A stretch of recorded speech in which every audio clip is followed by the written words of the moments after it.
आता 2 हॉर्न आहेत. याच्यामध्ये आपण आवाजाची एक कनेक्टर लावून गॅलेक्सी कंपनीचं त्यामध्ये आपण आवाज चेंज करून पाहणार आहोत. हॉर्न कसे वाजतात आणि याच्यामध्ये कशा प्रकारे कनेक्शन असते. आपल्याकडे हे 2 जे वायर आलेले आहेत हे बॅटरीकडून आलेले आहेत. तर हॉर्नचा मायनस दोन्ही हॉर्नचे 2 मायनस जॉईन करायचे आहेत. हे जॉईन केल्यानंतर कनेक्टरचा एक मायनस जॉईन करायचा. ठीक आहे.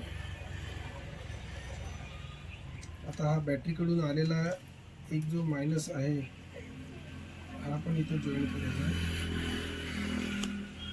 सर्व मायनस पॉईंट एका ठिकाणी जॉईन करायचे आहे.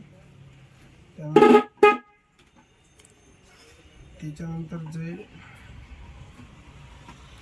पॉझिटिव्हला त्यातला जो येलो कलरचा वायर आहे तो आपण इथे लावायचा.